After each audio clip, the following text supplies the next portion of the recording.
On Wednesday, we held a glorious musical concert here and welcomed superstar Idan Rachel here to our campus. And there were approximately 1,000 or so people that joined us for the concert. And if you missed it, you missed it. You really missed something. And so, because of Idan Rachel's contract, they requested my office to be the green room. And so my office had to be prepared from the morning for a musical superstar, and I don't have to be asked twice to leave the building.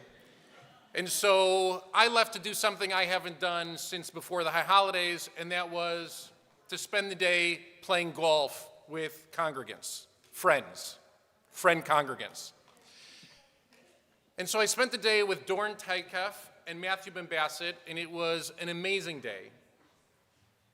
And something happened during that day that happens when I golf with congregants, and that is the Dorn walked up to a putt that was 40, 50, 60 feet. Let the story be 10,000 feet, it's better. And he putted it, and of course, because I'm telling the story, the putt went in. He sank a long putt that was clearly beyond what we expected. And he did something that all congregants do when they do something amazing around me. Immediately he pointed at me and he said, "Put that in a sermon." So Dorn, happy birthday, it's in a sermon.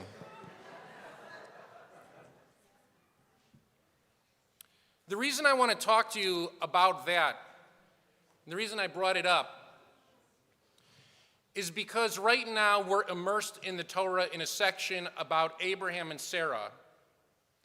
And this parsha today is certainly an iconic one, as all of the readings from Rosh Hashanah are embedded within it.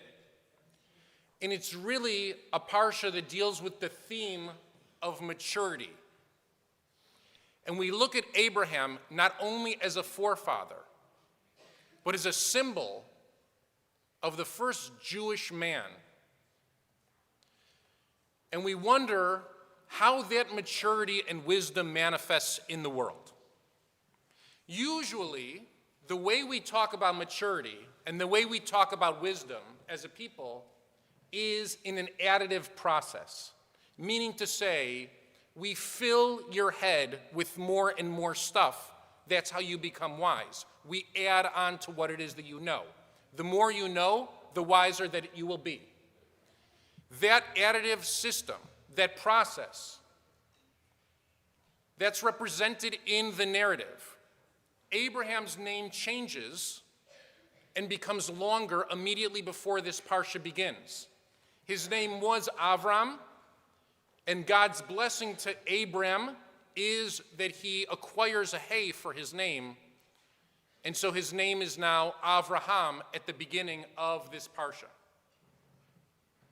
We talk about his growth in terms of his rechush, is a word that they use in the Torah, his belongings or his property. At every story, every turn of every story, people seem to be giving Abraham more stuff. He acquires more cattle, more flocks. He acquires more wives. He is about to have more sons. And so is life about more? Is that what maturity is? Is maturity about knowing more facts, about acquiring more stuff, about growing your family and having more and more and more? Or another way to look at this parsha is, in his very first sikha, in his very first discussion of this parsha, as the Rabbi of the Lebovitz movement, the Lebovitz Rabbi talked about how each of us is called at one time or another during our lives to circumcise ourselves as Abraham did. Now, he doesn't mean that literally. I don't want anybody to be fearful of where this sermon is going.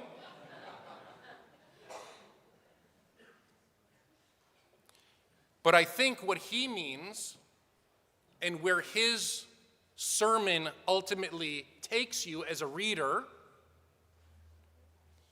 is that maturity is not only about an additive process, it's also about a process of exclusion or elimination.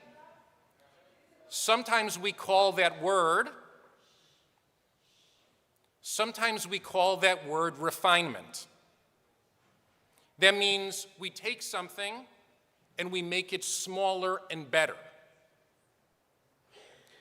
That feels completely foreign to the American culture in which we live today.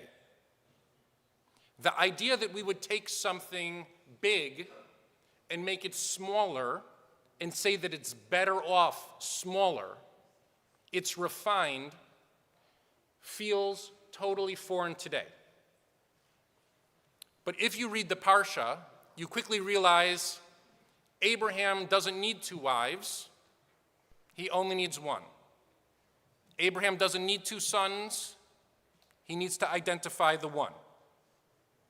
Not all of Sodom and Gomorrah is worth saving according to the Torah, but rather only Lot and his family are worth extracting out of that city.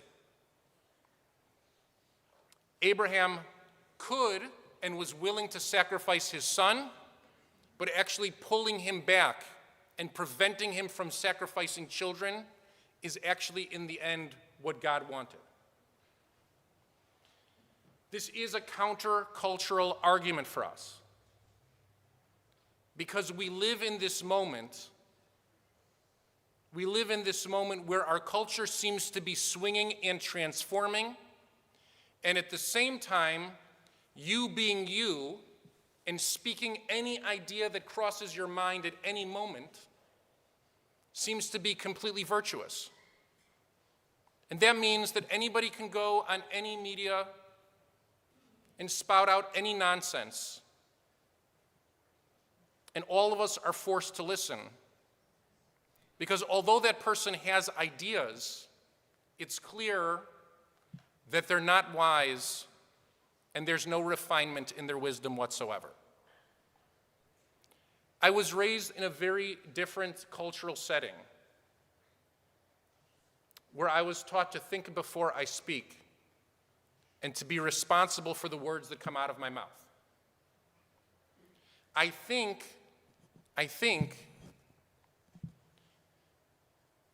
the Jews, American Jews especially, would learn a great deal if we just focused on this one parsha for months and months and months, rather than the week that it's allotted.